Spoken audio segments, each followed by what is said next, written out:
A white girl has gone viral after saying the N-word online. It created a ton of outrage, got millions of views, she got fired from her job, and now she's trying to become a conservative influencer. Let's talk about it. Yeah, you better. Yeah, you better.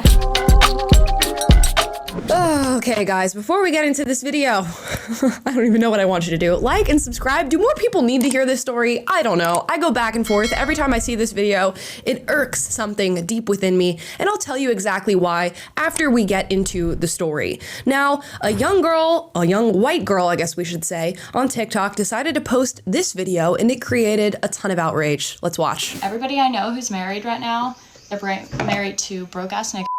No, God! And they don't care. We don't give a about your money. I couldn't care less about your money, okay? So there you go, you heard it. This is the now infamous video that is circulated on virtually every single platform with people tearing down this girl for saying the N-word. And you know what? Let's talk about the use of the N-word. In my personal opinion, I don't really care who says the N-word. I think it's weird that we live in an era where people think that they can claim words for certain groups of people or certain identities, and it just doesn't make sense. If one group of people is able to use the N-word however they see fit, it's in music, it's in media, they're saying it very flippantly in their own personal lives, I don't see how that word can be claimed by that identity and not be able to be used by other people. However, just because I think a certain group of people can't claim a word, and yes, that includes the N-word, doesn't mean that I'm an advocate of everybody going around and throwing the N-word out there. I honestly think the use of that word is a sign of low intelligence, and that we really shouldn't be fighting for the empowerment of saying the N-word. It's clear in watching this young girl's video that the word doesn't come naturally to her,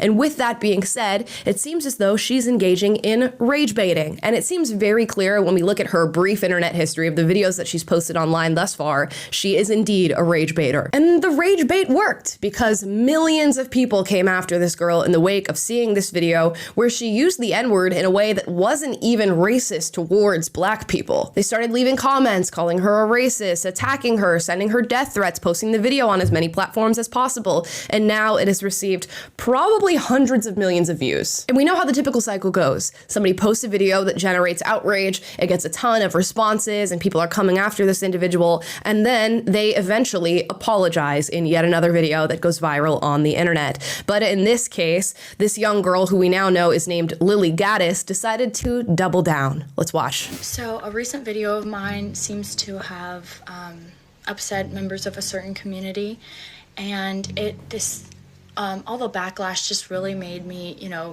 just really do a deep dive, like do a soul search. And after all that, I still couldn't find a care. So instead of taking the typical route of apologizing, she's decided to double down and say she doesn't care about the responses that she's getting from a particular community. And of course, by that, she means the black community. Although these enraged responses are coming from all across the board from people who are particularly sensitive about language. And it's weird because I agree that she shouldn't apologize for the use of the word, but I know that this is not some deeply informed woman who's trying to start a movement around the ownership of language. She is clearly somebody who is thinking, N-word make people angry. Me say N-word, me make people angry, me get attention. So me think, why waste time? Say lot word when few word do trick. And attention she got. It seems as though people even found her place of employment, started sending them messages about her activity online, and she was subsequently fired. Let's read the statement from the company. The statement says, "We at Rofi of the Carolinas want to address a recent incident that has caused concern and upset amongst our stakeholders. A newly hired employee made inflammatory remarks on social media that do not align with the values and beliefs of our company. We want to make it clear that these sentiments are not representative of our organization, and we do not condone or support such behavior. As soon as we were made aware of the situation, we took immediate action to pull the employee from her assignment, which is not directly with any clients of ours, and the employee in question is no longer with our company. We are owned and operated by African American female and immigrant-owned businesses, and handled this situation as quickly as we could. We want to assure you that we are committed to fostering a diverse, inclusive, and respectful work environment where all individuals are valued and respected. We understand the importance of upholding our principles of equality and understanding, and we will continue to strive to create a culture of respect within our organization. We appreciate the support and trust of our community, and we are dedicated to earning back any confidence that may have been shaken in this unfortunate incident. Thank you for your understanding and continued partnership. Sincerely, Tiao. And I had to think about this for a little while, how I viewed the actions of this business, and really what I came down to is you gotta do what's best for your bottom line as a business owner, and if an employee is generating this much controversy and it's affecting your business and impacting it in this way, it's probably best to get rid of that employee. Now, it would be a different case if the employee was truly doing something valiant, in my opinion, truly standing up for their freedom and their rights. But in this case, it just seems like she's trying to be inflammatory on the internet for the sole purpose of being inflammatory. And if this is a trend that's going to continue, you probably want to protect your business by getting rid of a new employee. And since then, she's continued to double down on her statements. Here's a tweet that she put out recently. Thanks, Black community, for helping to launch my new career in conservative media. You all played your role well, like the puppets you are. What I find really interesting here is that it's not the Black community that is solely responsible for her firing and all the outrage that has come in the wake of her posting this video. It's probably a ton of different people of all different backgrounds, of different skin colors, who simply don't like it when they see a white person use the N-word. Yet in this tweet, she has chosen to single out the Black community and call them puppets. Very interesting rhetoric. And before we move on to some of this girl's most recent content, so you can see that she is indeed a rage baiter, let's talk about the community of sensitive people that brought about her downfall, or at the very least, her firing. These are people that believe that Black people own the N-word, and the narrative that we so often hear is that Black people and African Americans took back the N-word in order to reclaim its power, that they changed the meaning of the N-word and started throwing it around in their music and media and personal lives in order to say that this is a word that no longer affects us. That's what happens when you reclaim power. But I have to point out that that's the exact opposite of what's happened here, and you've actually given the word more power than it needs. Lily, in this case, used the N-word and was able to influence the movements, actions, words of millions of people just by uttering it. She made people angry, sad, enraged just by throwing out those two syllables. So have you really reclaimed the power of the word if you are so easily influenced by somebody who is just creating rage bait content on the internet? I'd venture to say you aren't. If you truly want to reclaim the power of something, you have to stop reacting to the people who are trying to get a rise out of you. That includes people who throw the N-word around like Lily did in her video, and it also includes people who use it in a derogatory way. If you truly want to beat those people down, you stop reacting. And of course, that's the exact opposite of what has happened in this entire story that we've gone through today. And what you've reinforced now in this young girl's head is that she can continue to enrage people and get the desired effect, which is more attention. And that's exactly what she's done. Let's watch one of her most recent videos. I really hate to be the bearer of bad news, but if you are considering becoming gay, bi, let's just say a member of the rainbow community, I would advise against it, because the day of the rainbow is over. The gay has canceled out the gay. You're not going to be special anymore. You're not going to be considered edgy. You're not going to be considered cool. Daddy. It's just over. I'm sorry. You're going to have to find a new identity, because that one's not working, because everything is gay. Architecture is gay. Cars are gay. Like, look at these electric cars. They're the gayest, ugliest, like, uncool cars imaginable. They're so embarrassing and so gay. The outfits are all gay. You see, like, these little e-boys, like, fucking... Shut up. Shut up. You're gay. You're gay. And it's gay. Everything is gay. You know, I reacted to this girl before because she said that nerds are ruining the world and we need to bully people more and ignore them. And I called her a Walmart version of HRH Collection. You're a rodent. You're a scurrying little little, like, infested rodent in the back of the class. And I stand by that statement. She is a Walmart version of Alex Pierce.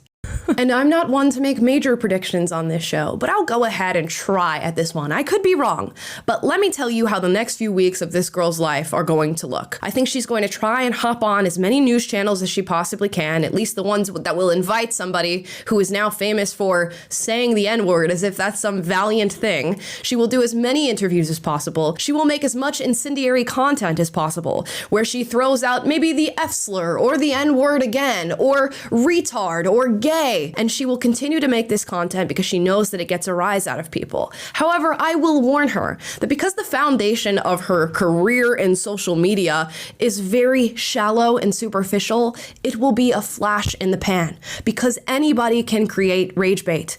Anybody can do the outrage porn thing that every other person is doing on the internet these days. You must actually have something to say. And we'll find out that we've given a whole lot of attention and a whole lot of viewership to somebody who in fact has nothing to say.